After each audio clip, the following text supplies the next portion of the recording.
Bien-aimés, je vous salue dans le nom précieux de notre Seigneur Jésus-Christ. Merci d'être fidèles à votre émission. Que Dieu vous bénisse et que la faveur de Dieu soit sur vous, dans le nom puissant de Jésus.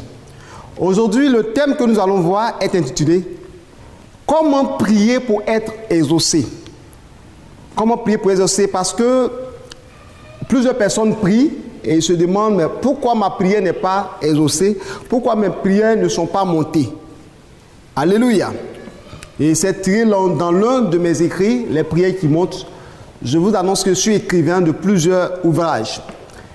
Et le texte que nous avons pris, c'est tiré de livre des Actes des Apôtres, chapitre 10, 1 à 4.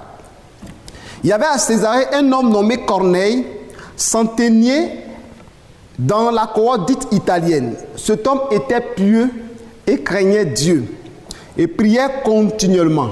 Vers la 9e heure du jour, il vit clairement dans une vision un ange de Dieu qui entra chez lui et lui dit « Corneille !» Les regards fixés sur lui et saisi de foi, il répondit « Quel Seigneur ?» Et l'ange lui dit « Tes prières et tes aumônes sont montées devant Dieu et s'en est souvenu. » Actes chapitre 10, versets 1 à 4. Comment prier pour être exaucé? Dans ce passage, nous voyons Corneille, un religieux. Corneille n'est pas un chrétien. Il n'était pas chrétien, mais Corneille remplissait les conditions qui ont permis à Corneille d'être exaucé. C'est-à-dire, il ne priait pas au nom de Jésus, mais il avait en lui les qualités spirituelles. Ce que la loi demande, selon la loi de Moïse, il mettait en pratique et Dieu l'a exaucé. Mais pourquoi nous qui prions au nom de Jésus ne sommes pas exaucés? Amen. C'est cela que nous allons détailler ici dans ce message. La Bible déclare que Corneille était pieux et craignait Dieu. Si tu veux que tes prières montent, si tu veux être exaucé, il faudrait que tu sois un homme pieux, c'est-à-dire la piété, et avoir la crainte de Dieu. Tu ne peux pas prier Dieu sans que tu aies la crainte de Dieu. La crainte de Dieu est si importante. Vous voyez, Corneille était pieux et il avait la crainte de Dieu. Troisième chose, le premier point, la piété. Deuxième point, la crainte de Dieu. Troisième chose, il faisait beaucoup de monde. Vous voyez, il faisait beaucoup de monde. C'est-à-dire le monde, quand il va quelque part dans un coin de la rue, il voit les veuves, il voit les mendiants, il faisait des dons, il faisait des offrandes. Ça on appelle les aumônes. Et en plus de ça, il faisait au peuple. Et Corneille priait continuellement. Vers la 9e heure, l'ange est descendu et l'ange lui a dit, Corneille, tes prières et tes aumônes sont montées devant Dieu et s'en est souvenu. Vous voyez, ces prières, plus ces aumônes sont montées vers Dieu et Dieu s'en est devant Dieu et Dieu s'en est souvenu. Bien-aimé, pour que la prière d'une personne monte, parce que les prières de Corneille sont montées, pour que ta prière soit exaucée, il faudrait que tu sois un homme qui vit dans la sanctification. Quand nous lisons dans la Bible, dans Ésaïe 59, chapitre 50, verset 1 à 2, « Non, la main de l'Éternel n'est pas trop courte pour sauver, ni son oreille trop dure pour entendre. Mais ce sont ce sont vos crimes qui mettent une séparation entre vous et votre Dieu. Ce sont vos péchés qui vous cachent sa face. » Vous voyez? Donc, Dieu nous exauce tout le temps. Mais si nous prions à Dieu, nous demandons quelque chose à Dieu, et que nous avons en nous le péché fait obstacle à nos prières. Voilà pourquoi quelqu'un peut prier et ses prières ne peuvent pas monter. Parce qu'il dit, quand vous levez vos mains sont souillées de sang. Pourquoi la prière d'une personne ne peut pas monter encore? Le premier obstacle, c'est le péché. Le deuxième obstacle, c'est les démons. Ce sont les démons. Vous voyez dans la Bible, Daniel a prié pendant 21 jours. Et la Bible nous dit que le premier jour où Daniel a ouvert sa bouche pour prier, Dieu l'avait exaucé. Mais au moment que Gabriel venait sur la terre, il y a eu le combat dans le deuxième ciel, c'est-à-dire le ciel où les démons sont établis, Satan a établi son règne. Et les esprits se sont opposés farouchement. La Bible parle du roi de Perse, c'est-à-dire Satan. S'opposer farouchement à l'ange Gabriel. Et il a fallu l'intervention de l'ange Michel pour que Gabriel vienne donner les ossements de la prière à Daniel. Et vous voyez bien que c'est bien clair. Parce que si nous prions, dans le deuxième ciel, lorsque nos prières montent, les démons peuvent fermer le ciel. Les esprits peuvent fermer le ciel et empêcher nos prières de monter. Alléluia. Ok, voilà comment prier pour qu'on soit exaucé. Les obstacles de la prière, je viens de citer. Les conditions qui favorisent l'exaucement de la prière, il y a la piété, il y a la crainte de Dieu, il y a les offrandes, il y a la prière continuelle et aussi il y a la montée de la prière, la persévérance de la prière. Que le Seigneur, le Dieu d'Israël, nous bénisse. On continue. Nous allons voir les conditions pour être exaucé. La condition première, parce que j'ai donné plusieurs conditions. La condition première, la prière constante. La prière constante, c'est quoi? La prière constante, c'est prier à des heures régulières. La Bible déclare que quand Daniel, on a interdit Daniel de prier, Daniel priait 3 fois par jour. Et aujourd'hui, vous pouvez constater que certains religieux, ils respectent, ils prient des heures bien précises. C'est vrai qu'ils n'ont pas Jésus, mais ils ont pris ça dans la Bible.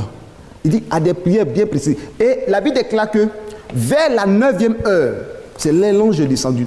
Et dans l'ange est descendu. Lorsque nous lisons la Bible également, nous voyons bien que le Seigneur, l'Éternel, descendait dans le jardin d'Éden vers le soir. Donc il y a l'heure où les anges, une heure où les anges descendent. C'est bien clair dans la Bible. Et Daniel avait des heures de prière. Donc si tu veux prier pour que tes prières soient exaucées, fixe-toi des heures de prière. C'est-à-dire, tu peux choisir, dire bon, à chaque fois, chaque matin, avant de me lever, je fais ma prière. Ou soit avant de me coucher, je fais ma prière. Ou à midi, je fais ma prière. Peut-être une prière de 15 minutes à 30 minutes. Et ou bien chaque nuit, à partir de minuit, tu fais ta prière. Mais si tu veux le faire, il faut respecter ces heures-là. Parce que c'est un rendez-vous que tu donnes au Seigneur.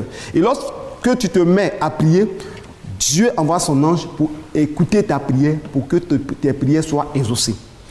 Une fois, je priais beaucoup, régulièrement. Et à chaque nuit, vers 1h, 2h du matin, je me levais pour prier. Et une nuit, je dormais profondément. Et du coup, un ange est venu, m'a attrapé par la nuque et m'a fait lever. Ça dit automatiquement, le sommeil est parti. Et la voix m'a dit, prie. Parce que le Seigneur et moi, on avait notre rendez-vous de prière. Donc je vais dire à quelqu'un, il faut avoir un rendez-vous de prière. Un autre point, une autre condition pour que tu sois exaucé, il faut prier avec persévérance. La Bible déclare dans 1 Thessaloniciens 5,17, prier sans cesse. Parce que quand tu pries et que tu persévères, Dieu se manifeste. La Bible dit encore, Jésus a dit dans Luc chapitre 18, verset 9, que je fais la lecture, Jésus leur adressa une parabole pour montrer qu'il faut toujours prier et ne point relâcher. Vous comprenez? La persévérance dans la prière. Quand tu pries, ne dis pas que je ne suis pas exaucé. Il faut continuer dans la prière. Il faut persévérer. Il ne faut pas baisser la main. Parce que le Seigneur lui-même persévérait dans la prière. Il avait un moment de prière. La Bible déclare qu'au moment qu'il fait encore sombre, le Seigneur Jésus se retira. Il partait dans le désert, dans le lieu aride pour aller prier. Donc, Jésus avait une heure précise sur laquelle il priait. Et il prie et il est exaucé. Que le Seigneur nous bénisse. Nous allons voir encore la personne dans la prière. Élie avait prié et Élie a dit, il n'y aura pas de pluie ni de rosée sinon à ma parole. Et la Bible nous dit que quand Élie a prié, première fois, il n'y avait pas de pluie. Deuxième fois, pas de pluie. Troisième fois, pas, jusqu'à 7 fois. Imaginez que Élie s'est arrêté à la 5e fois ou à la 6e fois, il ne serait pas exaucé. Mais Élie a persévéré, il a persévéré. Je dis à quelqu'un, tu as demandé quelque chose à Dieu, peut-être le voyage, le mariage, la guérison, quelque chose comme ça, et qu'un besoin que tu désires ardemment, un concours que tu veux avoir, et un examen, je pense que tu ne dois pas t'arrêter dans la prière. Tu dois persévérer. Tu dois avancer. Tu dois prier jusqu'à ce que tu sois exaucé. Parce que j'en ai vu. J'ai expérimenté ça et j'ai vu la puissance de Dieu. Une fois, à une prédication, Je me suis levé à 5 heures puisque je devais prêcher entre midi et 2. Et j'ai commencé à prier à 5 heures. De 5 heures à 6 heures, je voulais m'arrêter. Et l'Esprit de Dieu ne m'a pas laissé. J'ai continué de 6 à 7 heures. Je voulais m'arrêter, je ne pouvais pas. À un moment donné, de 8 heures, 9 heures et à partir de 11 heures, puisque je devais prêcher à midi, l'Esprit de Dieu me dit arrête. À 11 heures, j'ai arrêté et je me suis rendu dans les lieux de prière. Puisque j'ai prié de 5 heures à 11 heures, je vous assure, quand j'ai commencé à prêcher, il y a eu des guérisons qui ont commencé à se manifester. Il y a eu des délivrances sous mes yeux. Il y a eu la puissance de Dieu qui a commencé à se manifester. Au point qu'il y a des personnes qui ont commencé à fuir de la salle. Pourquoi? Parce que le fait de prier constamment, le fait de persévérer dans la prière, ça a activé en moi le feu du Saint-Esprit, le réveil spirituel en moi. Donc si quelqu'un veut voir la puissance de Dieu, qu'il prie constamment, qu'il prie régulièrement, la manifestation de Dieu va se passer dans sa vie. Que le Seigneur vous bénisse. Je voudrais parler encore d'un autre point, puisque le thème, comme je le disais tout à l'heure, comment prier pour être exaucé. C'est le thème que nous sommes en train de décortiquer. On a vu la crainte de Dieu qui peut favoriser la prière, c'est-à-dire ne pas prier et vivre dans la sanctification. Il y a la piété, c'est-à-dire marcher avec amour. Il y a aussi les offrandes que Corneille faisait et la prière continuelle qui ont poussé Corneille à être exaucé. Et nous venons de voir tout à l'heure les conditions pour être exaucé, la prière constante, la prière de la persévérance et nous allons voir la prière de la foi. La Bible déclare que « Or, la foi est une ferme assurance des choses qu'on espère, une démonstration de celles qu'on ne voit pas. » Donc, avec la foi, lorsque nous prions, ayons foi que ce que nous demandons, Dieu nous a déjà exaucé. Ce que tu demandes, la Bible est claire. Il dit, est une démonstration de celle qu'on ne voit pas. C'est-à-dire, tu demandes, la chose que tu demandes, tu ne vois pas, mais tu te dis que tu as ça. Les gens du monde vont dire, c'est une folie. Vous comprenez? C'est la vérité. Ce que tu demandes, il faut croire que tu as déjà reçu ça. Et tu verras le miracle se passer sur ta vie. Si je vais rendre témoin de ma foi, on ne va pas quitter. Il y a tellement de choses que j'ai expérimentées par la foi. J'ai vu la main de Dieu. Je dis à quelqu'un que la foi, c'est la réalité. Espère, crois seulement. Ce que tu demandes, tu verras. Il dit, si tu crois, tu verras la gloire de Dieu. C'est pourquoi Jésus-Christ a dit à Marthe, ne t'ai-je pas dit, si tu crois, tu verras la gloire de Dieu. C'est la foi. Vous voyez, je vais vous parler une fois. La foi dans la Bible qui m'a marqué. Il y avait un paralytique on envoyait le paralytique vers Jésus-Christ. Et lorsqu'ils sont arrivés là, il y avait la foule. Jésus était dans la salle, dans la maison. Mais qu'est-ce qu'ils vont faire? Ils vont monter sur la toiture, ils vont démonter la toiture et faire descendre le paralytique par le trou. Et Jésus-Christ a vu la foi, il a guéri. Vous comprenez? Parfois Jésus-Christ te dit, ta foi t'a guéri. Donc, si tu crois que Jésus peut te guérir, si tu crois que Jésus peut te donner un enfant, si tu crois que Jésus peut te donner travail, tu rends ce travail. Mais si tu pries que tu doutes, tu ne peux pas avoir. Parce que l'ennemi de la foi, c'est le doute. Il ne faut pas douter. Parce que lorsque tu pries et que tu crois que tu as déjà ça, l'ennemi va souffler dans ton oreille pour dire que non. Est-ce que ce que tu dis là, tu as exaucé? Toi, tu as péché, tu as menti. Il va te montrer tout ce qui est défaut dans ta vie et il va te décourager et tu ne vas pas percer dans ta prière. Je te dis, avant de prier, pour ne pas que tu sois accusé par le diable, répands-toi sincèrement devant le Seigneur. Demande pardon à Dieu. Répands-toi, réclame le sang de Jésus dans ta vie, purifie-toi par le sang précieux de Jésus-Christ. Là, le diable va venir t'accuser, il voit que tu t'es repenti sincèrement et Dieu t'a pardonné. Alléluia. Mais je ne dis pas que comme tu dis tu t'es repenti, il ne faut pas pécher volontairement et puis tu dis non, je vais pécher quand je vais me prier, je vais me repentir. La Bible parle dans le livre d'Hébreux que ça devient un péché volontaire. C'est un péché dangereux. Alléluia. Que le Seigneur nous fortifie et nous bénisse. Je voulais parler d'un autre point. Prier avec la parole. Vous savez, souvent quand nous chassons les démons, on dit, Satan sort, esprit sort de ce corps au nom de Jésus, sort de ce corps au nom de Jésus-Christ. C'est normal. Mais vous savez, quand vous priez avec les versets bibliques, ta prière a plus d'efficacité. Vous chassez un démon en disant, voici je vous donne le pouvoir de marcher sur les serpents, les scorpions et toutes les puissants ennemis et rien ne pourra vous nuire. Luc 10, 19. Et quand tu cites ce verset-là, Satan a des problèmes. Et la Bible déclare encore que tout ce que vous lierez sur cette terre sera lié dans les cieux. Tout ce que vous délirez sur cette terre sera délié dans les cieux, dans le livre de Matthieu. Vous comprenez? Donc, lorsque nous prions, il faudrait que nous utilisions les versets bibliques, la parole de Dieu. Parce que quand Satan a trouvé Jésus dans le désert, parole contre parole, Il a dit, transforme cette pierre en pain. Jésus a dit que l'homme ne se nourrit pas seulement de pain, mais de toute parole qui sort de la bouche de Dieu. Vous comprenez? Satan est passé, il dit, adore, prosterne-toi, adore-moi. Jésus a dit, tu n'adores pas autre Dieu, en dehors de Dieu. Vous comprenez? Satan est passé par la parole. Il dit, jette-toi de là et tombe. Il dit, tu ne tenteras pas ton Dieu. Satan a utilisé le psaume 91. Tu dis que lorsque tu vas tomber, il va envoyer tes anges t'attraper sur les mains. Satan connaît bien la Bible. Donc pour prier, pour chasser Satan, il utilise la parole du Seigneur. Parce que la parole du Seigneur va contre le diable. Satan n'aime pas la parole. C'est pourquoi vous allez remarquer que souvent, quand tu prends la Bible, tu veux lire, soit tu es distrait, soit il y a le téléphone qui sonne, ou il y a quelqu'un qui t'appelle, ou même tu as sommeil. C'est-à-dire, tu peux passer au moins 3 heures de temps à regarder la télévision, à regarder des choses qui n'ont pas de sens, les films qui ne sont pas chrétiens, spirituels, mais regarde. Mais lorsque tu vas ouvrir ta Bible, tu vas commencer à somnoler. Satan sait que quand tu vas lire la Bible, tu vas découvrir ses secrets. Je dis à quelqu'un de lire la Bible. C'est pourquoi dans la Bible, il est écrit dans Josué 1, verset 8, il dit que ce livre de la loi ne s'éloigne point de ta bouche, médite le jour et nuit, afin de pouvoir réussir dans toute entreprise, dans tout ce que tu entreprendras. Donc celui qui veut avoir la victoire sur le diable et avoir ses prières exaucées et chasser les démons, il faut qu'il connaisse la parole. Parce que la Bible déclare qu'il envoie sa parole et les guérit. Alléluia. Et la parole dans la vie d'une personne peut combattre les démons. Vous savez, il y a des dérivances que nous faisons. Lorsque tu es en face d'un démon, il suffit d'aligner quelques versets bibliques, des puissants versets, les démons vont partir. Parce qu'ils savent que ce que tu dis, c'est la parole du Seigneur. Alléluia. Que le Seigneur, le Dieu d'Israël nous bénisse. Nous pouvons continuer. Pour que tes prières soient exaucées, il faut également réclamer le sang de Jésus. Le sang de Jésus-Christ est une âme très forte. Dans Zacharie chapitre 9, verset 11, il dit, « Et à cause de ton sang de l'alliance, il fera sortir les prisonniers dans la fosse où il n'y a point d'eau. » Donc quand tu réclames le sang de Jésus dans ta prière, toutes les forces des ténèbres sont anéanties. Alléluia.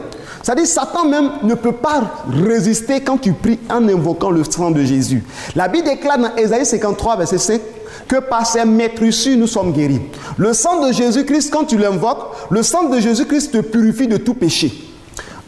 Le sang de Jésus-Christ te justifie. La Bible déclare que le sang de Jésus-Christ nous réconcilie entre les hommes et le Père.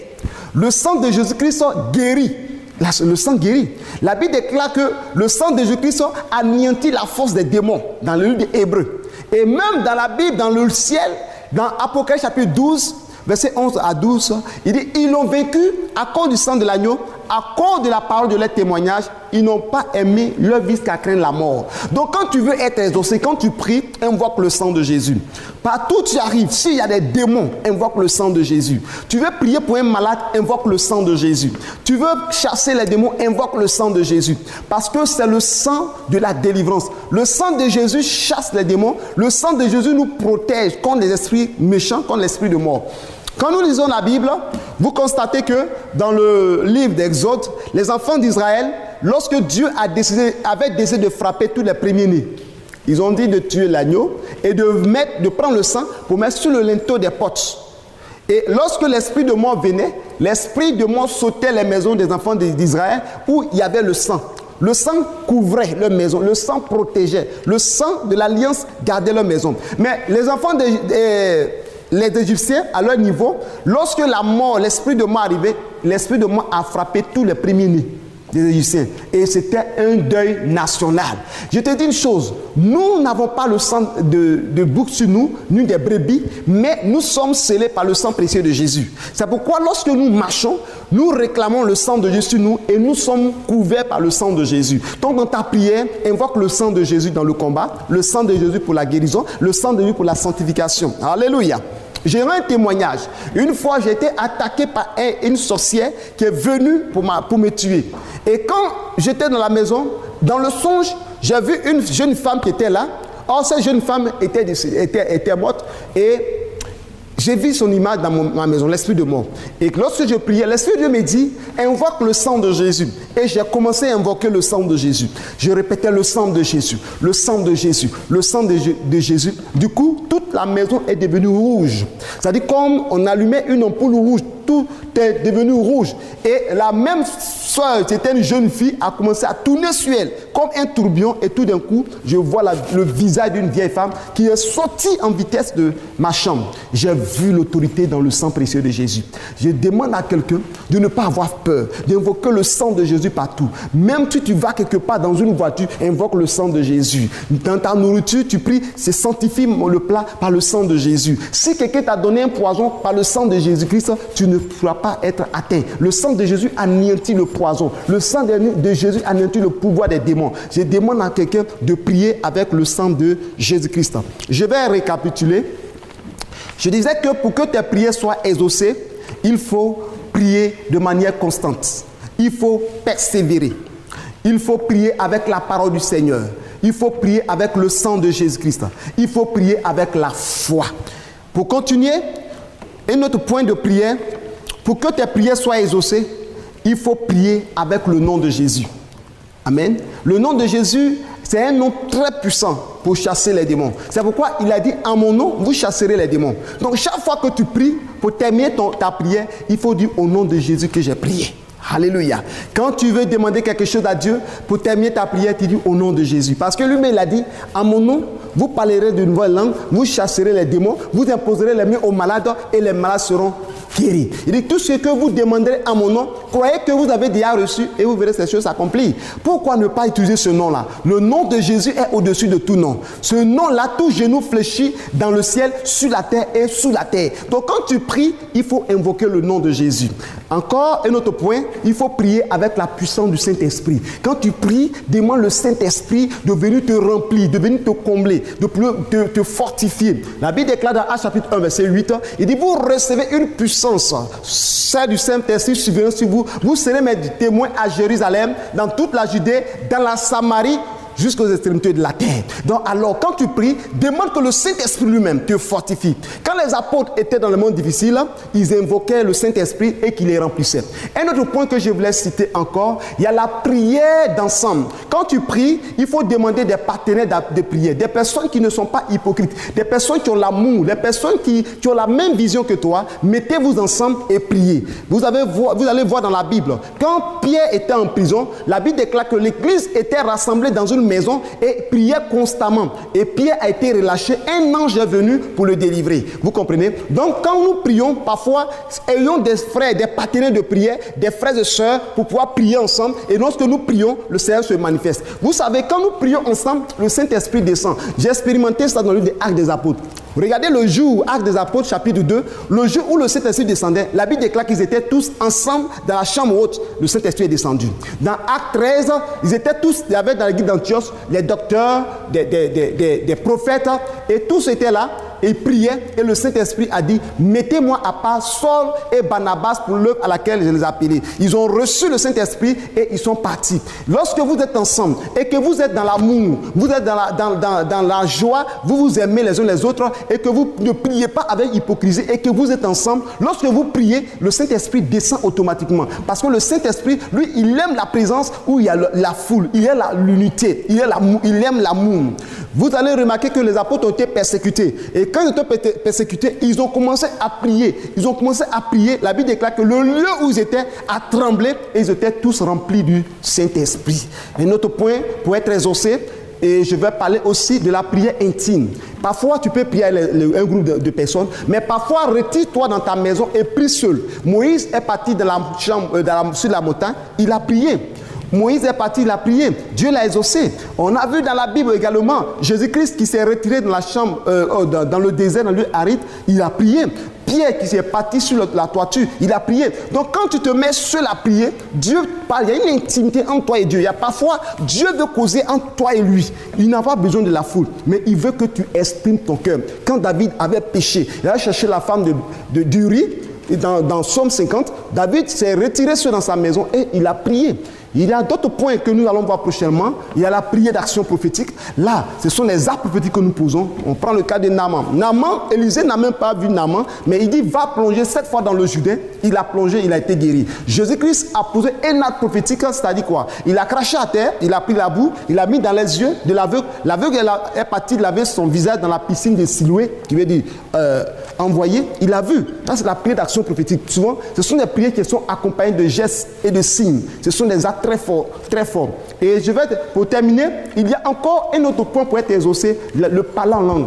C'est la langue que les démons ne comprennent pas. Quand tu pries avec ton intelligence, les démons entendent. Mais lorsque tu parles en langue, les démons ne savent pas de quoi il s'agit. Le parler en langue, ce n'est pas pour demander quelque chose, mais le parler en langue, c'est honorer Dieu, c'est magnifier Dieu, salmodier Dieu, c'est donner honneur au Seigneur. Ça, c'est si important. Donc, bien aimé, c'est très important de pouvoir prier pour que ta prière soit exaucée. Pour récapituler, il faudrait que nous prions avec un cœur pur, les mains pures, la pensée pure. Et on peut ajouter à ça aussi le jeûne et la prière. Parce que la Bible déclare que cette sorte de démons ne sort que par le jeûne et la prière. Donc c'est un sujet montre lorsque nous jeûnons, lorsque nous prions, lorsque nous exhortons et nous lisons la Bible, Dieu se manifeste.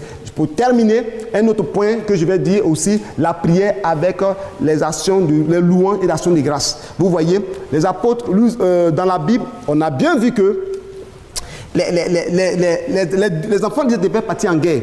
Mais le Seigneur a dit que les chants se mettent devant. Au moment que les chants louaient Dieu, il y a eu confusion de l'autre côté.